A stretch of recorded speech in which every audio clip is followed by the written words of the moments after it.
The Lord bless you, precious YouTube family. It's May the 6th, 2015, and I spent a little time in worship, well, more than a little time, but during worship the Lord was comforting me over some issues that I had allowed to disturb my peace. And as soon as we were done with that, I asked him, Lord, what would you like to speak about tonight? And he replied, dying to yourself. This is a concept that isn't much thought of these days, and yet, did I not say that unless a grain of wheat falls to the earth and dies, it remains alone? But if it dies, it bears much fruit. He who loves his life loses it, and he who hates his life in this world will keep it to life eternal. That's in John 12. There is so much for people to do, he continued, but they have encased themselves in their comfort zones. They live where they feel drawn to live. They choose everything to their liking.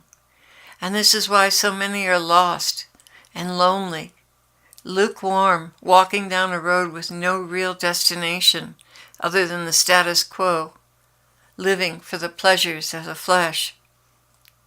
The enemy uses the flesh to encase a soul in their likes and dislikes, where to live, what work to do, how to dress, how to eat, how to be secure.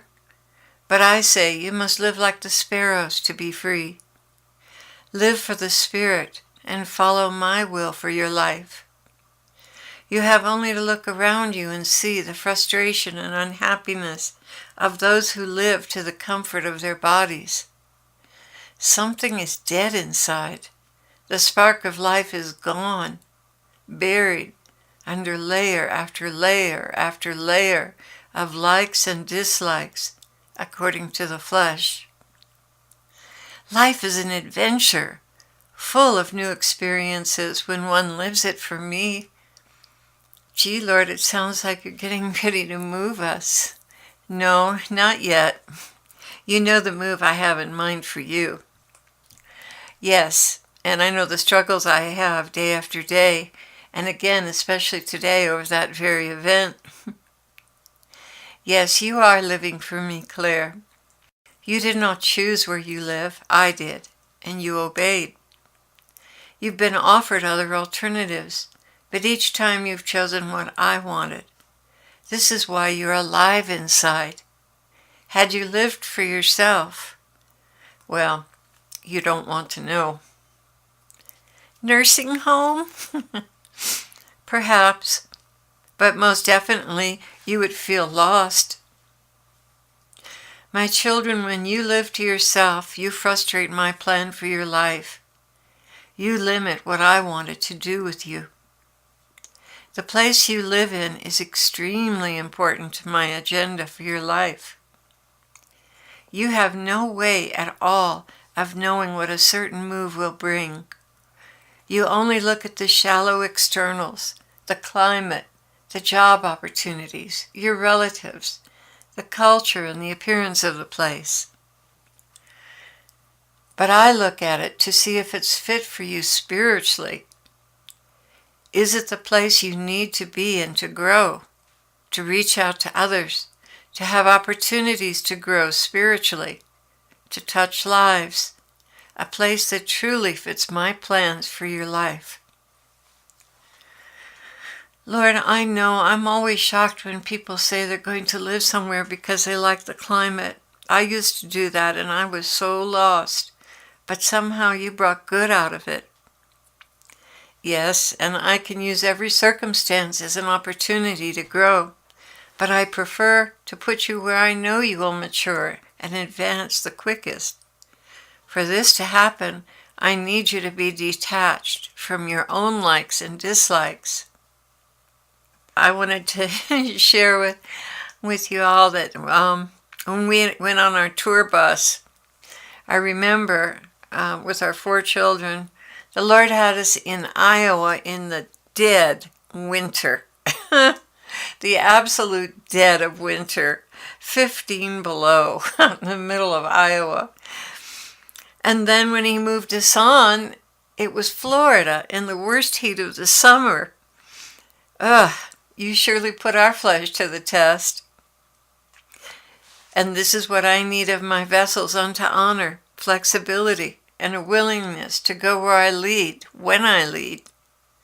There's so much richness in a life that's lived in the Spirit, and so much sediment in a life lived for the flesh. My children, I have such wonderful things for you to do, but your obstinacy in choosing your location ties my hands.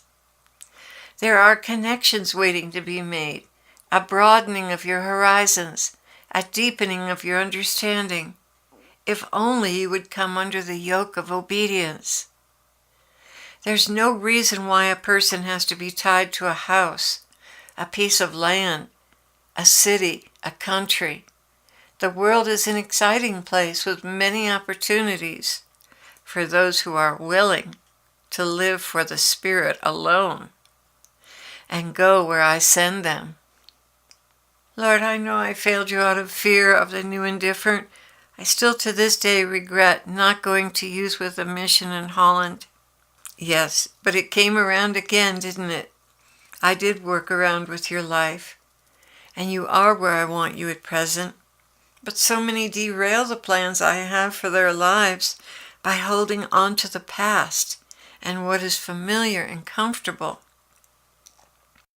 And then I thought of the scripture, Jeremiah 29:11, "For I know the plans that I have for you, declares the Lord, plans for welfare, not for calamity, to give you a future and a hope.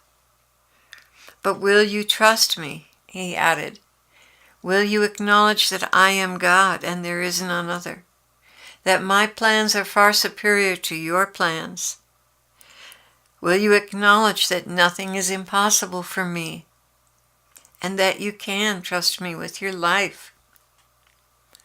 You must come to terms with these issues if you are to live the fullness of the life I have called you to. Gee, Lord, it sounds like we're going to be around for a long time. This is for those who will come after you, Claire, and for those who are listening now and feel a tug in their hearts to do something totally different with their lives. I have sat here from my perspective in heaven and seen the possibilities for my children on earth. I have seen all the places that would have suited them so perfectly, but these places never even entered their mind, nor did they seek me to find out where I wanted them. I have given you life and strength and a purpose, hope, and the drive to move onward. Please do not ignore me. Make it your top priority to seek me until you find me and know for sure where I want you. Hold in abeyance all your plans and dreams and seek me until you find me and know without a doubt where I am calling you to go. You will never regret it. Pay attention to that restlessness that doesn't quite feel right with this plan or that plan. That's my Spirit intervening and holding you back because I have something better for you with better timing. You see, when you come to serve me, your life is no longer your own. Most people, however, try to run their new life in me on two tracks: what they want and what I want within the context of what they want. Rather than totally abandoning their will and their way to me, they compromise and then expect to be happy and fulfilled. But it will never happen until they totally abandon their agenda. Some are still catering to their earthly parents' expectations. Some have their eyes on a career goal and prosperity, and within that context they choose what they think is my will. But they are so far from the truth that they would be shocked if I revealed it to them. Yet I know the course they are holding on to for dear life will lead them into mediocrity and unhappiness. I can only wait until they discover that's not what they wanted after all. And sadly, by then, more than half of their life is spent, and sickness has found its way into their bodies. I am just saying this for your own good, children. Choose me and my will with uncompromising faith and clarity. Seek me and wait on me. Lay down your agendas. Let your earthly parents lead their own lives, but you follow me. Many are confused about what it means to honor and obey your mother and father. It does not mean to let them take my place in your life and let them dictate what your life should be. Honor them in their old age. Help as you can. Celebrate their birthdays with them. Treat them with respect and reverence in all your dealings. But never give them the helm. This is meant for me and me alone. Is it not written, anyone who loves their father or mother more than me is not worthy of me? Then the Lord quickened the church of Laodicea to me. This was the lukewarm church, and I believe the church that lived by their comforts and the status quo until the interior fire in their souls just fizzled out. So I quoted that scripture, and the Lord picked up afterwards, but the scripture says, "You say I am rich and have become wealthy and have need of nothing, and you do not know that you're wretched and miserable and poor and blind and naked. I advise you to buy from me gold refined by the fire, so that you may become rich, and white garments so that you may clothe yourself, and that the shame of your nakedness will not be revealed, and eye salve to anoint your eyes, so that you may see. Those whom I love, I reprove and discipline. Therefore be zealous and live your life for me and me alone." And the Lord finished with, "I bless you now with the courage to deny yourself, pick up your cross, and follow me."